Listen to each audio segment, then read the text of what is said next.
Benvidos á Luz de Tea.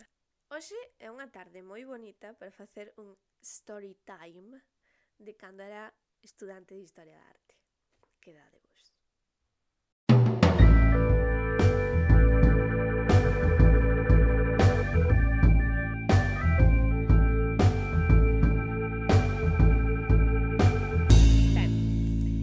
Creo que non é difícil de catarse de que unha dos meus campos de estudo favoritos é a iconografía e a iconoloxía. E precisamente vencellado a isto teño unha pequena anécdota que contar.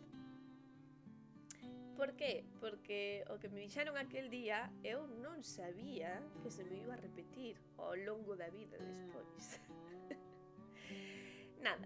Estábamos unha compañeira e eu intercambiando ideas e coñecementos sobre iconografía dos santos. Supoño que daquela estaríamos xa estaríamos revisando as historias do Antigo Testamento, do Novo Testamento, historia bíblica. Estábamos falando así moi animadas antes de entrar á clase de iconografía. Non era unha clase magistral, senón que era seminarios de chaman.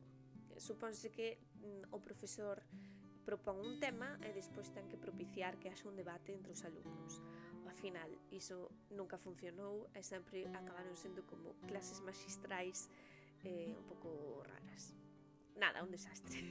Espero que melloraran daquela.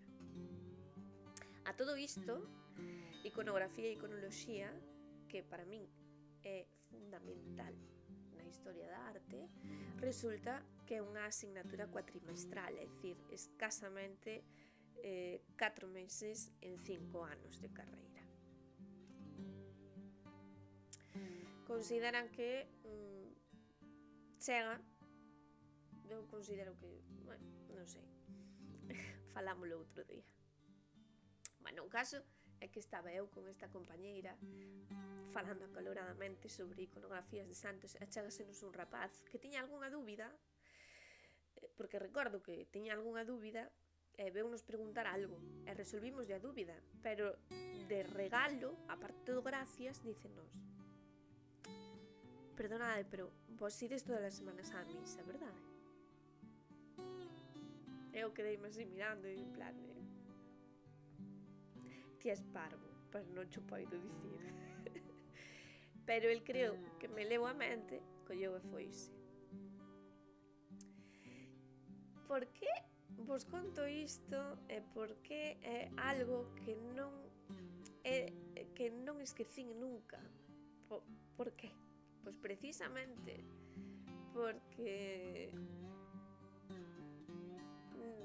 non foi o primeiro, pero non foi o último. E adoitamos enseguida facer este xuicio sobre as persoas que coñecen ben a historia bíblica, pero é que realmente é fundamental para un historiador da arte coñecela, porque son 2000 anos de historia occidental, de historia da arte occidental, que están influenciados pola religión cristiá. A parte, para un historiador da arte é fundamental coñecer os apócrifos e é fundamental coñecer tamén todos os movementos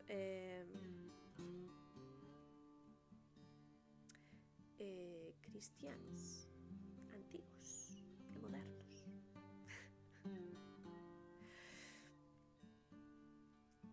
Cousa que non sei eu se temos todos claro. Tamén é curioso, porque cando vemos a unha persoa ou escoitamos a unha persoa que entende moito de mitoloxía grega e romana, non agardamos dela que vaya por aí facendo sacrificios a deuses, non?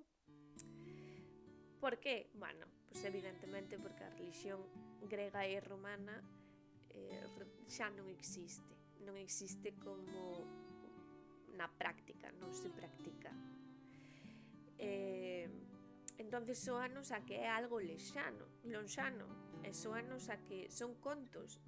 Moitas veces non somos conscientes de que esas historias mitolóxicas é o corpus da súa religión. E pásalle aos historiadores e aos historiadores da arte. Da mesma maneira que sempre me causa moita tenrura cando chega o Nadal e sempre hai persoas polas redes dicindo deberíamos celebrar as Saturnales porque as Saturnales por aquí e por alá. Hai moita xente que di iso, que non é consciente de que as celebracións de Saturnais romanas son religión, é a religión romana. E como tal, hai que tratala. É dicir, non son contos, non é que os romanos fixeran festas porque sí. Era a súa religión. E isto lévame a outra cuestión, tamén sobre prexuizos de coñecemento, e aínda case é máis grave.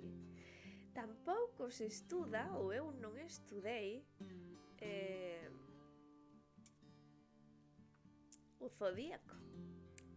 É dicir, a astroloxía, a astronomía, a medicina antiga, todo iso deixou marcas na historia da arte. Hai rastro visual da súa existencia, porque era o sistema de coñecemento, o fundamento da nosa ciencia. Teñen un código gráfico propio. Non se estuda, de feito, case se fai ata risa diso. Realmente non é o que eu agardaba do ámbito académico. Non é o que eu agardaba do ámbito académico, sinceramente. Non sei, igual me equivoquei de carreira, tamén pode ser. Isto tenme tranquila, porque eu sempre escoitei iso de que se aprende máis despois da carreira que durante. Efectivamente, é certo. Pero aínda así, creo e considero que a iconoloxía e a iconografía deberían ter máis espazo no currículum académico. Non sei agora, porque eu xa rematei a carreira hai uns cantos anos, pero deberían telo. Nada, ata aquí o vídeo de hoxe, espero que vos gustara. Se vos gustou, deixadme comentarios, me gusta, like, suscribidevos. Nada, estarei por aquí e ao mellor, fago algún story time